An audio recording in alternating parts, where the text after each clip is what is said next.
Ladies and gentlemen, we are back live again. Matthew and I are here to preview Manchester United against Cardiff. And guys, honestly, Matthew and I were just talking before. We are both actually excited to talk about Manchester United preview, and we actually have some optimism. What? Matthew, how you doing, my friend? Like you said, first time in about a year that I've been excited for a United game. Bit of an exaggeration, but you get what I mean. Well, in fairness, though, I mean, I would understand it. I would understand if it's been about a year, because it's been since about we were doing 4-0 FC that I was truly excited about watching matches. Like, we went on that dip after Pogba went down, and after that, it just all kind of went downhill. So I'm stoked up to actually talk about Manchester United again. Like, we actually have positivity back at the club. And Matthew, the very first thing I want to ask you about, man, is I actually finally got the chance to watch that Ole Gunnar Solskjaer first interview with MUTV. Oh, yeah. And I have to ask you, give me some of your thoughts. Give me what were you thinking after seeing that? I think it's like, see, all the issues with Mourinho and why we were so frustrated with him. It was like you took those and completely flipped them around. And that's what Solskjaer was saying. He was talked about the game against Cardiff, and he was like, well, we need to make sure that our team is good, and we always need to, put our team first instead of the opposition. Whereas you could tell Mourinho would just say, Cardiff are a fantastic team. They're extremely well organised. They get some decent results, so it's going to be really tough for us, and almost making out the occasion as if it's to be a harder game. Whereas Solskjaer was like, it's our team that we need to focus on. Yeah. And we've kind of missed that for so long now. But honestly, we like hearing the words, we're Manchester United, we're going to focus on ourselves. Yeah. I was like, wait, a manager actually understands that? I mean, I feel like it's been since Sir Alex that we've had a manager that understood we shouldn't be focusing on the opposition. Go out, play our style, and let the other team figure it out. So that was amazing to hear. But real quick, just wanted to shout out, say hi, Chris, Jay Hart, Reza. Sophie's in here. Hey, Sophie. How you doing?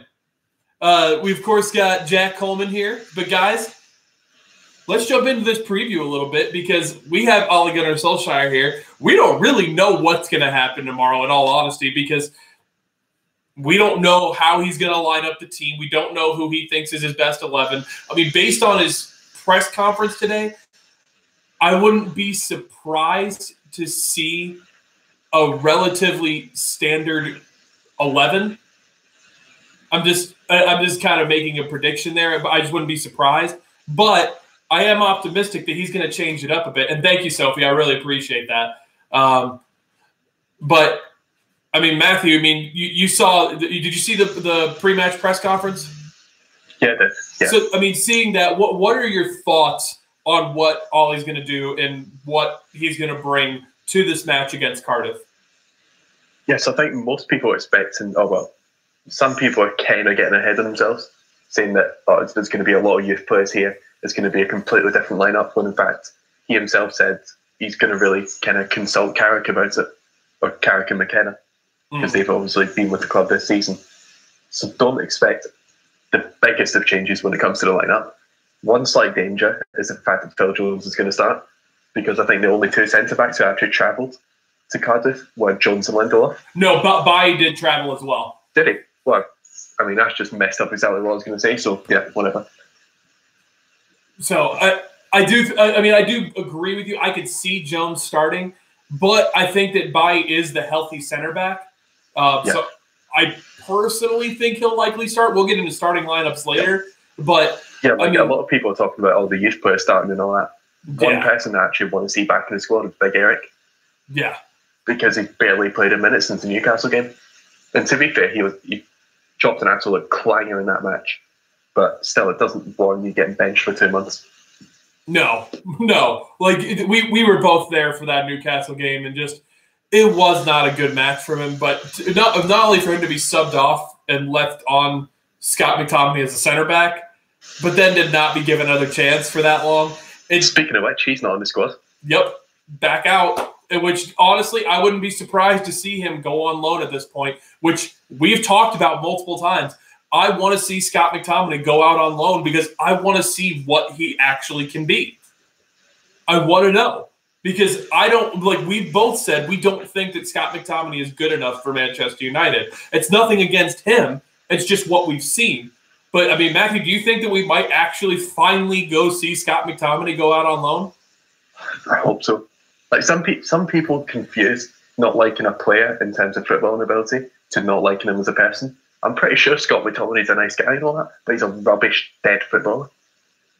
And the fact that he's been in the squad for so long, ahead of the likes of Andy Pereira and Fred, is just an absolute robbery. Yeah, no, I completely agree with you. Which, by the way, I kind of figure I should say this now. Guys, make sure that if you aren't already, go subscribe to Sophie's channel. I love her content that she puts out. It's absolutely fantastic. And honestly, I hope that maybe she could join me on the show someday. We can, have a fun chat about Manchester United and, all things going on. So, but, I mean, McTominay, you even said it went as far as to say that you thought Scott McTominay might be the one that would cost Mourinho his job. Now, that actually wound up not being the case. But, I mean, something that we didn't really talk about yesterday in our stream was the fact that I think at this point, we should probably just forget about Mourinho. Let's not blame him for anything. Leave him be and just honestly let the guy get on with his life. I mean, are you going to try and hold any ill will towards Mourinho at this point? I mean, I'm not a fan of him whatsoever, but he's not connected to our club anymore, so what he does isn't really of any concern. Yeah. No, I agree. And I'm going to wish the guy well. Honestly, Mourinho, thank you for your service and your time at Manchester United. I appreciate that you won us a trophy that we never won. And at this point, you'll never hear us talk about Mourinho probably ever again. I mean, we may occasionally mention him, but I'm going to make sure to try and never mention him again, at least in a negative light. So I'm actually excited to talk about what's going to happen in this match. And we also, just so you guys know, you're going to get Arthur giving his prediction again. He got his first one wrong. Let's see if he gets his next one right. So I've already got all the picks lined up. I've got the treats in my pocket. We're all ready to go for it. So he needs to redeem himself after that Liverpool game. Yeah, poor Arthur having to make a tough choice on that one. But what he did is he let his fandom get ahead of him, and he wound up just picking, Manchester United because he's a fan. I mean, we all do it at times, right? Yep. Can't let your biases get ahead of you. Yeah, it happens. It happens. Dan, thank you. I mean, Dan trusts Arthur to make the right choice. But Jay Hart, you're right. Arthur did wind up getting it right in the end because Manchester United did win in the end. So, Matthew, one thing I did want to talk with you about, it's something that we have not talked about to this point yet. There's the video circulating of Paul Pogba post-Liverpool match, shaking hands with Liverpool players, kind of, having a chat with Salah. And honestly, it was a bit weird. Like, I get that modern football isn't the same, but, I mean, what were your thoughts? I mean, I'm sure you've seen that video. I mean, what did you think when you saw that? Personally, I'd say you're rivals for a reason, and that you treat them as rivals. I'm not saying go in there and break everyone's necks, but just seemed a bit too friendly for a Man United-Liverpool match, especially one that you've just got beaten 3-1 in. Yeah. But there's people saying, no, maybe Pogba had an idea that Mourinho was going to go, hence why he looked quite upbeat and happy. I don't really believe that, but it just seems to be the case of modern football right now. It seems to be less rivalry-based in terms of the players. Yeah. Because everyone's a big group of friends, like they've crossed paths in various clubs and what have you, but it's not exactly ideally what I'd want to see. Well, like you kind of said there, I mean, in fairness to him, I mean, maybe he did know something. Maybe that's why he was being a little bit more upbeat. Yeah. For me, I hope he never does that again. I'm going to say that right now. I hope he never does that again. But, I mean, for him not starting in that match and then not playing in that match, I could get him being frustrated. But, I mean, it's also possible, it's something that crossed my mind, that maybe he was expecting that Mourinho was staying too, and maybe he was just thinking, you know what, I'm not even going to be a Manchester United player come January, so I'm just going to be friendly with people. So that's a possibility too. Fair, at least it wasn't done out in the open in terms of on the field. Yes. If that had happened, then more people would have been even more annoyed. And I guess he maybe wasn't anticipating being filmed, but still. You're in a tunnel or barely in a tunnel, people are going to be filming. That should be something that I'm not sure if it should necessarily cross your mind. You have to change how you be because of that, but should have been a bit more wary that people would have been seeing that. Yeah, and ultimately, kind of what my thought was, all said and done is, guess what? End of the day, modern football it's not the same as it used to be. That people don't really have this anger and bitterness towards another player just because they play for their rival team. And whether that's right or wrong is a question for debate. It's something that we saw in the Tottenham and Arsenal match. You could see there's still a pretty lively rivalry there between those two clubs.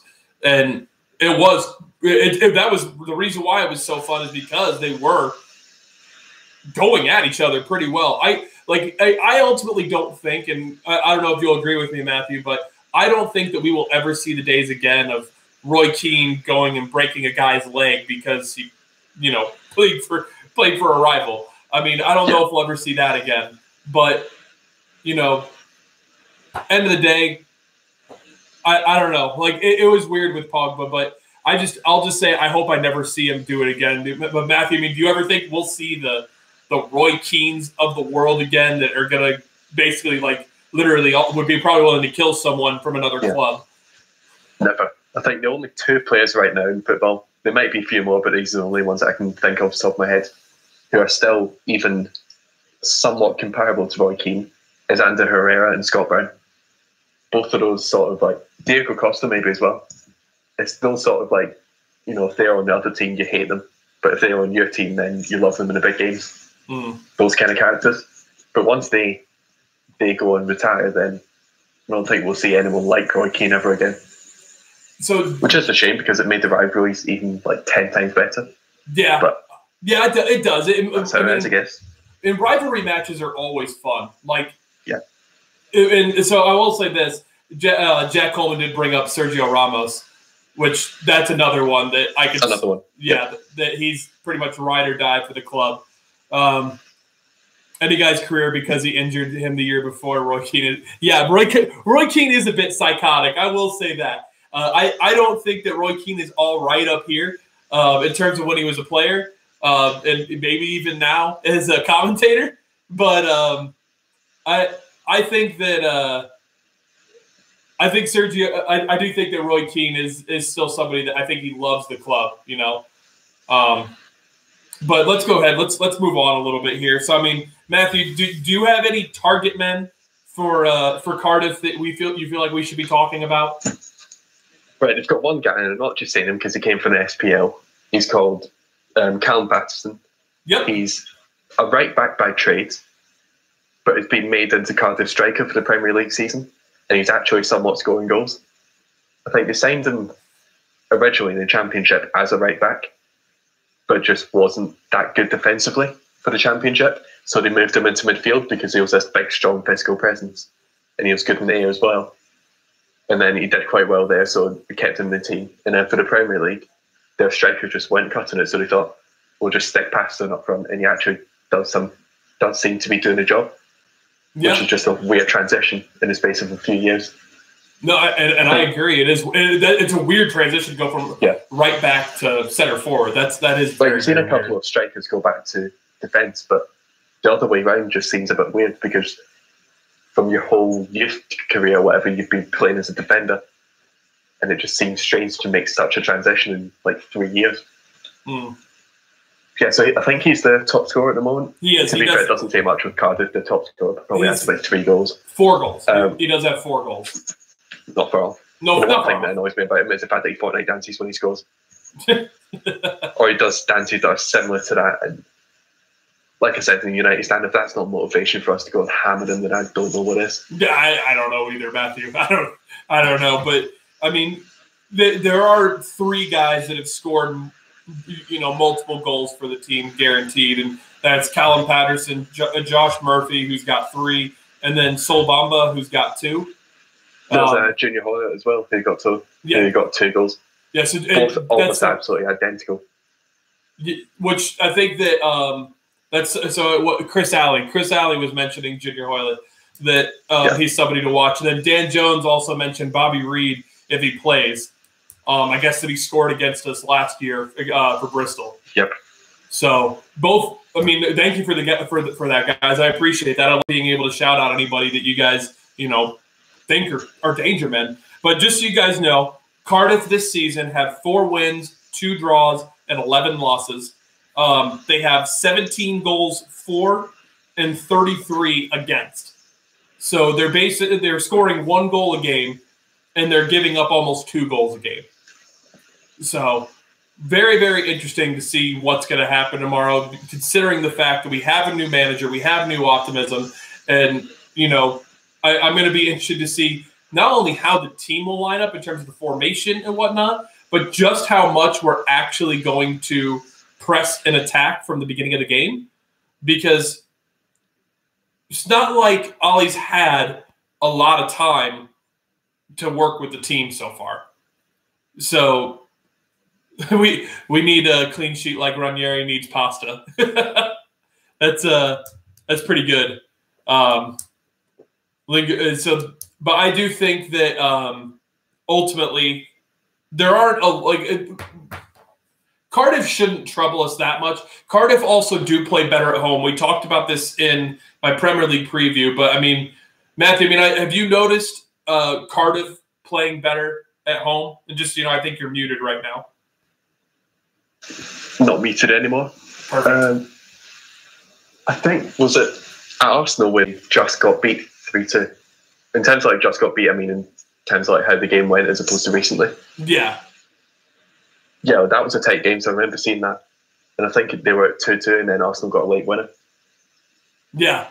Yeah, I think that's what it was, going to be like a guaranteed winner or anything, because even as poor as Cardiff are, they're not bad at home in terms of they'll get the occasional decent result. But realistically, we should beat them, new manager or not. They're 3rd, 4th bottom of the league for a reason. Yeah, they're not a good team, and there is an obvious reason for that. And what I will say from talking to a Cardiff City fan on their podcast this week, he was talking about how Neil Warlock does get the team playing better at home, but they do tend to struggle on the road. So it will be interesting to see how they will play tomorrow. And I think that not knowing how Ollie's going to line up the team is actually going to favor us in terms of the matchup, because ultimately it's going to leave them guessing, because they're going to need to game plan for us now. I really believe that they're going to need to game plan for us. We're just going to go out there and we're going to play our game. I mean, Matthew, do you agree with that? Yeah, definitely. I think if we are going to beat them, which should be pretty simple, we do need to take the game to them, because I think they kind of do favour teams going at them, but we should have enough quality to convincingly beat them. Yeah, no, I agree. And so Tekken Boy, I do agree with you. So he said that as long as the optimism transfers to the players, we'll do fine. And I do agree with that. I think if the optimism that we saw from Ole Gunnar Solskjaer's first interview and his first press conference transfers over, I honestly think that this team could win. If that much optimism transfers over, we might win 4-5-0 tomorrow, because the amount of optimism pouring out of that, I was like, holy crap, what is this? What is this press conference? And what are all these positive things that a manager's saying right now? But I mean, I'm going to be excited to see how he's going to line up the team tomorrow, who he's going to play. And just so you know, I'm not predicting that Angel Gomez is going to start. I think that would be irresponsible. Yep. But I'm making a big-time prediction that Angel Gomez will see the pitch tomorrow. I'm almost willing to put down a guarantee on it that one of Angel Gomez or James Gardner will see the pitch tomorrow. I mean, I hope so. I actually am going to make an even bigger prediction that we will see all three of Angel Gomez, Tahith Chong, and Callum Greenwood in these next set of the in this Christmas picture. You mean Mason? Yeah, Mason Greenwood. Yep, you said Callum Greenwood. Oh, I did. Yikes! Yep. I didn't mean Callum Greenwood. I actually looked down. You're not a real fan. I know, right? Bastard. Plastic being exposed. Plastic. You guys already know I'm a plastic. It's Typical true. American. Damn Americans. I swear to God. But no, so Mason Greenwood, honestly, I think that he is going to – I think that him, Tahith Chong, and Angel Gomez will all feature in this Christmas period. I really believe that. So I'm going to be excited to see what's going to happen. That's going to be Andrew, that's going to be in the Red Bearded compilation. I know, right? Watch Angel Gomez. Jack, I actually watched the match yesterday. So I do think that Angel Gomez, it's the appropriate time for him to get the call up. We have the ability, just no confidence. These are the same players, basically, that started the season with the 3-4-0 games. Yeah, and you're right, Tekken Boy. You are right. So, I mean, Kazim, we did say earlier in the stream, so we're going to try and not talk about Mourinho ever again because that part of everything is dead. It's time to let it go. And we're now at this point, and we just, we go for it. So, George, I might have to ban you now. I might have to ban you. I'm hovering over his name as we speak. Just holding that alt button. But Mourinho is like the Scottish play. Man, now he's talking shit about your people, Matthew. Jesus. Yeah, it's true. So we'll go ahead. Let's go get into our predicted 11s, Matthew, because I think that we should still do both of, how we think Ollie's going to line up the team. And then let's also talk about how we would line up the team, at least until we know more about how Ollie's going to line up the team. I think it'll take about this Christmas fixture to learn how he's going to do things. But let's go ahead and make our predictions. So I'll let you go first, and then I'll give you mine. Yeah, like you said, it's a bit of a difficult one because it literally could be anything in this lineup. Yeah. So obviously David De Gea in goal, no question about it.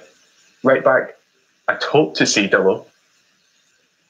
Always talking about understanding the United way, getting his team to play his brand of football, which is quite similar to what United have been, and one of those things is crosses.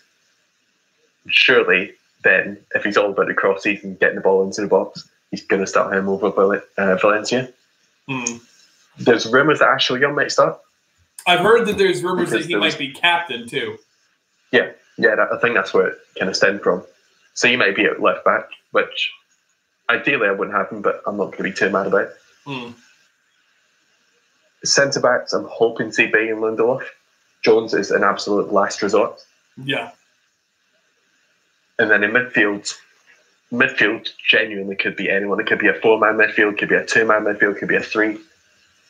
We don't know if he's going to go 4-4-2, 4-2-3-1, 4-3-3, 3-5-2. I'd probably go with a 4-3-3 because that's what he played at most, I think. Yeah. So maybe then trying to think of like a balanced midfield. So something like Fred, Herrera, and Pogba, for example. Or again, it could be maybe Matic there because he has talked about talking to Carrick, and maybe you'll see shades of those lineups under Jose, but maybe not, full on banter midfield. So it could be something like Herrera, Fred, and Pogba. could be Pereira as well from his time in Nottingham in the youth squad. And Virgil van Dijk's just scored for Liverpool. That's shocking. So I'm a little bit behind because I'm using my online stream. It was a well-worked goal, to be fair, but it was kind of like the one that Manny scored against United, ball over the top of the defence, left-footed finish. Oh, okay. Shocking. But anyways, back to the real best club in the team, in the land. Not quite. I mean, it's true. So yeah, midfield will probably be Fred, Herrera, Pogba. Front three is going to be... I'd probably see Lingard in there. I think he probably will play Jesse because he's talked quite highly of him. He talked very highly of Lingard in his pre-match presser, which that... We talked about how he... what was it? He came up with an aerial Joe up. He has like a 6'3" centre-back and completely poleaxed him. Yeah. He was talking about how he wound up having to come off in the match because of it. Yeah. And we'll probably see Rashford and Martial being the other two of the front three. And as for the bench, I'm kind of hoping to see Gomez and Garner. I wouldn't be surprised if Garner plays. Maybe not starts, but gets quite a few minutes in the field. Yeah, I wouldn't be either. Yeah. I think we would probably be more likely to see Garner than Gomez. But either way, any of them playing any amount of minutes in the Premier League right now. And Solskjaer's first game is an instant win. Yeah, I mean, if you give either one of those two 5 minutes, I think it's an instant win for Ollie, because it's like we never saw players like that in the middle of the season get a chance. We only saw it in the very last match of the year, and last year we didn't even see that. So it's like if he does anything to get the youth on, I mean, it's an instant win for him. So so Mark talked about it in his preview, in like how Ole Gunnar Solskjaer is going to be running his team. But he talked about how like Lingard and Rashford are going to be crucial to the pressing style that he's played at Mold. And just I actually agree with that. I think we will see Lingard regularly under Ole Gunnar Solskjaer. Now, whether that's a good thing or a bad thing is a completely different topic, completely different day. Now, we don't know what's going to happen. I'm going with a 4-3-3 as well, just based on kind of going back and doing a little bit of research on his teams that he's run out. He does typically tend to run out a 4-3-3. But real quick, I'm actually going to read out your guys' lineups. So if you guys want your lineups read out here, get them in now, and I will read out your guys' lineups. So we've got Jay Hart, who went with De Gea, Delo, Bailly, Lindelof, Shaw, Pogba, Herrera, Fred, Mata, Rashford, Martial. We got Jack Coleman with De Gea, Delo, Lindelof, Bailly, Shaw, Herrera, Pereira, Lingard, Pogba, Martial, Rashford. So you went with a 4-2-3-1, which I actually wouldn't mind seeing a 4-2-3-1. I really wouldn't. Dan went with De Gea, Delo, Bailly, Lindelof, Young, Matic, Herrera, Pogba, Mata, Lingard, and Rashford. And then I'm not seeing anybody else's yet. Okay, so Chris Alley's kind of giving me his right now. So he's got De Gea, Delo, Bailly, Lindelof, and Shaw as his defense. I'll wait for you to finish it up. But I will be interested to see if we are going to see Matic and if we're going to see, basically all of the, I guess, Mourinho boys, if you want to throw the quotes around that. Yeah. Like, are we going to see the Fellaini's? Are we going to see the Matiches? Obviously we're not going to see Lukaku because he's gone. So, which, by the way, I said it in the Premier League stream. I'm going to say it again. God be with you, Romelu. Like, it's never easy to lose a parent. True. And I wish you nothing but the best. I hope that you come back and you're able to, have a bit of rejuvenated spirit somehow, whether it's from being around family or, I don't know, but just I wish you nothing but the best, man, and I hope you come back stronger. Same thing happened with Pogba at the end of Mourinho's first season. Yep, I remember. His remember. dad died, I think. Yep, I remember 3 weeks before the end of the season, and he just went on a mad goal-scoring run. Mm-hmm. Like, those sorts of events can kind of trigger something in a player. Say, right, I want to do it especially for them. Yeah. Let's hope that's the case. Let's hope that's what happens. So, I mean, what I said in the preview is I really hope that Ole is able to take Lukaku, somebody that has the size, the speed, the talent to be able to be one of the best strikers in the world, if not the best striker in the world. And let's hope he can take some of those talents and put them to good use. So let's see what Ole can do with them. So Christopher, the rest of his team. So I'll just read it again. So we had De Gea, Delo, Bailly, Lindelof, Shaw, Herrera, Fred, Pogba, Martial, Rashford, Lingard. We got Tekken Boys got David De Gea, Delo, Lindelof, Bailly, Shaw, Herrera, Fred, Pogba, Martial, Lingard, Rashford. Wesker for life, you've got De Gea, Delo, Lindelof, Bailly, Shaw, Chong, Pogba, Fred, Martial, Greenwood, Rashford. So just so you know, Greenwood and Chong did not travel with the squad, at least not yet. Don't know what if they actually will be there. You know, there's been times where Martial hasn't traveled with the team, wound up being there and starting. So you never know what can happen. But yeah. I'm going to say right now, I'm going to go based off of what I saw.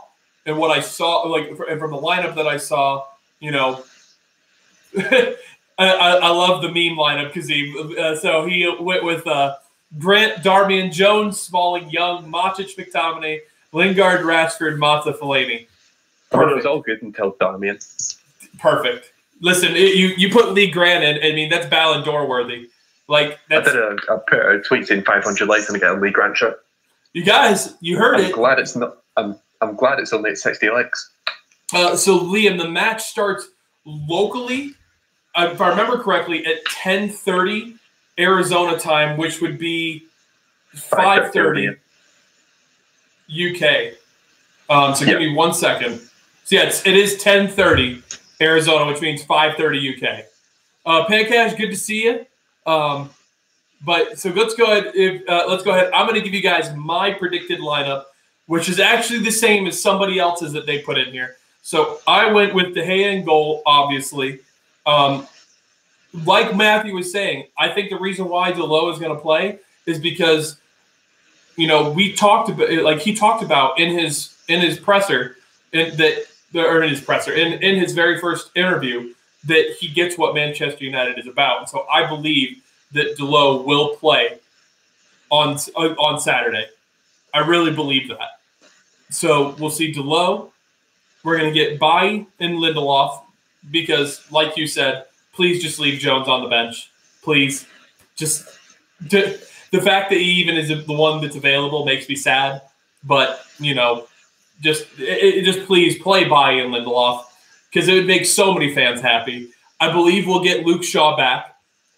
From my understanding, and that's something we didn't talk about either, Matthew. So I heard that Luke Shaw was available and ready for the last few games, but he told Mourinho he didn't want to go out there and go play. I mean, do you believe that? I don't know, really. It depends on when that story was put out and the source and all that, because it seems that everyone seems to know exactly what's going on at the club right now. I know, right? All of a sudden.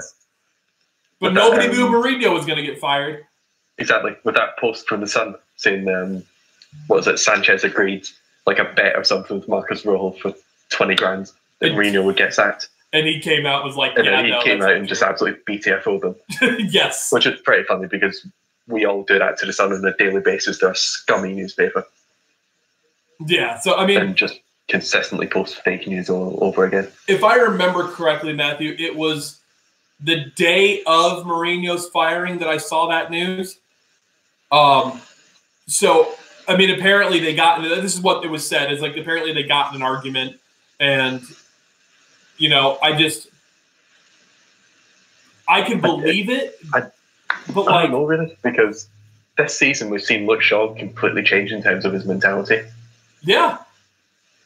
He's kind of been one of the only players who's actually benefited from Mourinho's tough love policy. And for him to say that like 3 months later, it just seems strange. So, but then again, with everything that's been going on in the club, I doubt you could rule out anything.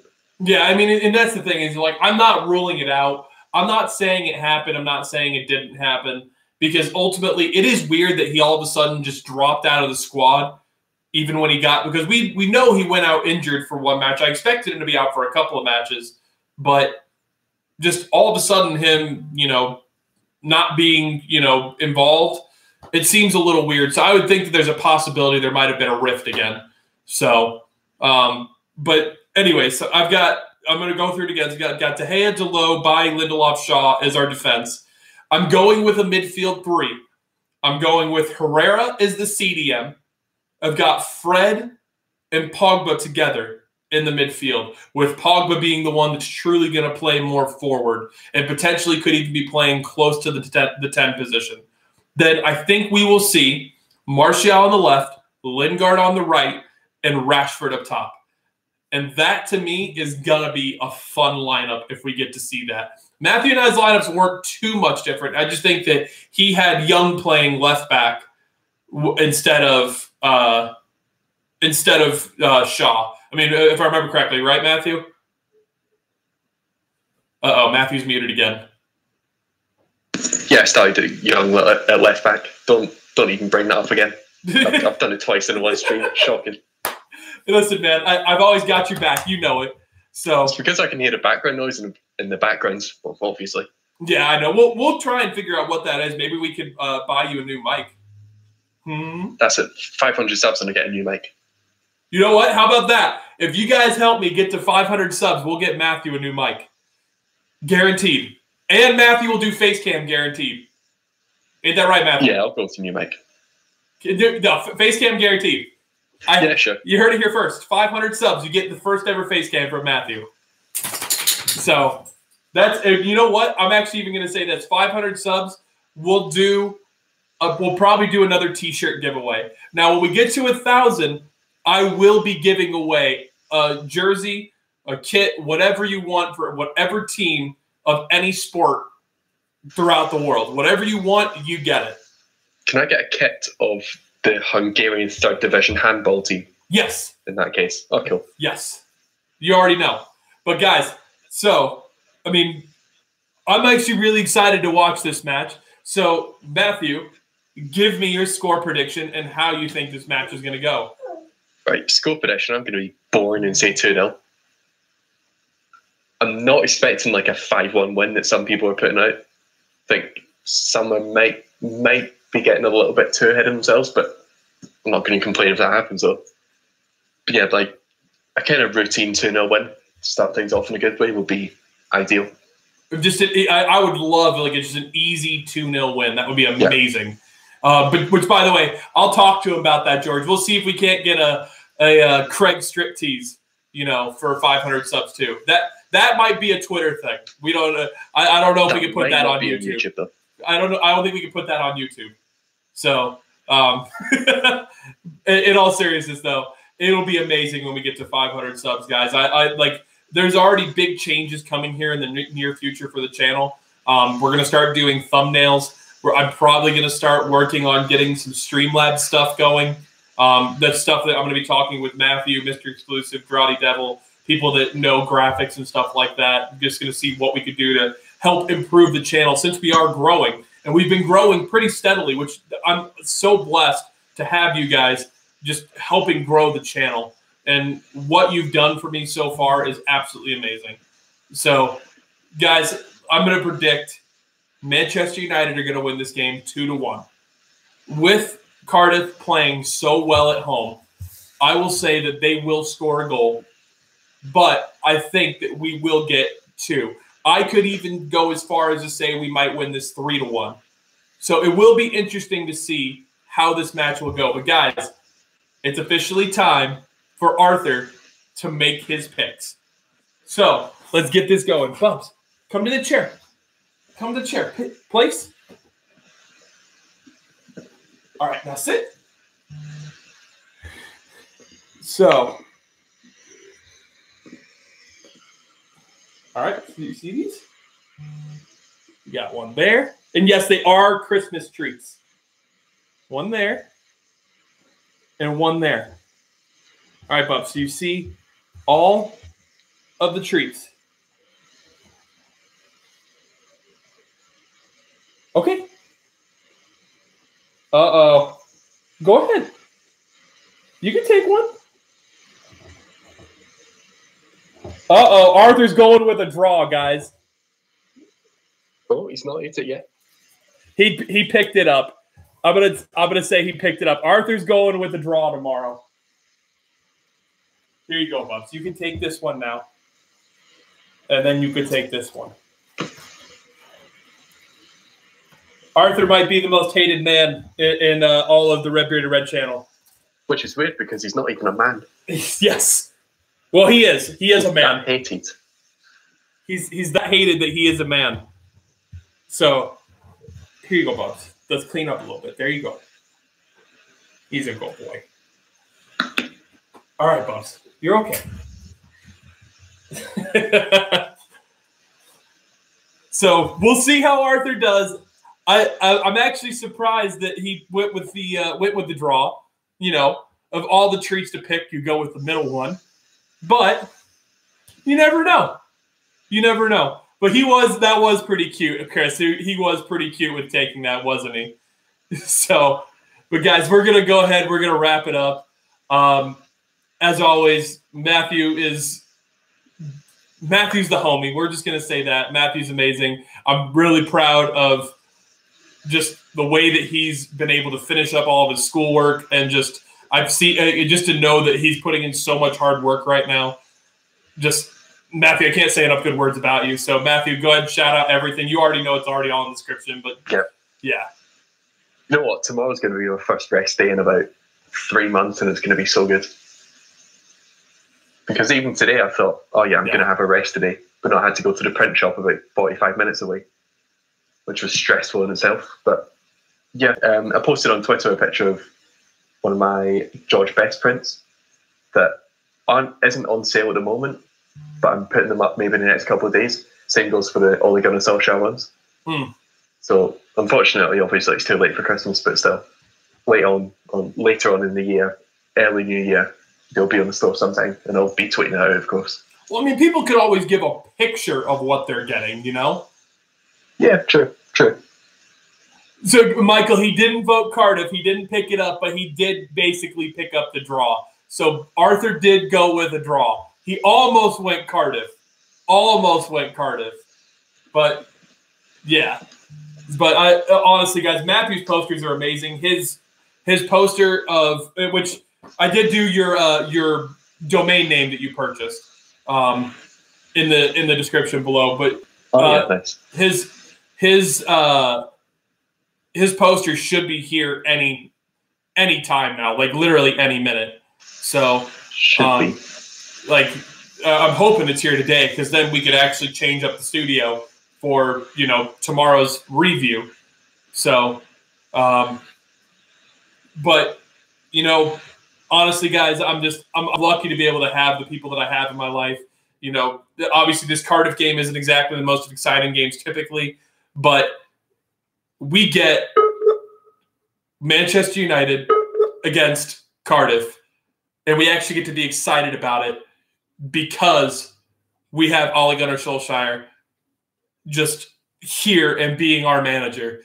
And for that, I am excited.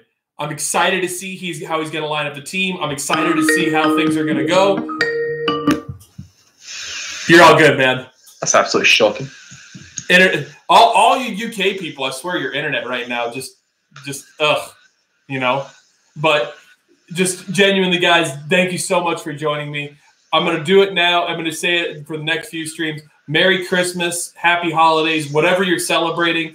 I hope you have a great one. We're going to be live again tomorrow for the review, and then you're probably not going to get me again live until Sunday. And that Doug and I are going to be doing the review of all of the Premier League on Sunday. And then you're definitely not going to see me on Christmas. I can actually, no, you will see me on Christmas. I lied. I'm a liar. I apologize. But you guys, we're probably not going to do a crazy amount of streams with it being the Christmas season. But genuinely, I hope you guys have a great holiday season. I hope you get everything you want. I hope you all get Matthew McFadden posters for yourselves. How about that? I hope you all get Matthew McFadden posters for yourselves for Christmas. that was a hell of a Christmas gift for yourself. That's a deal. So, ladies and gentlemen, I hope you have a great night, a great day wherever you're at, whatever you're doing. Just please keep doing you, because genuinely, you guys are awesome. I love you guys. Thank you.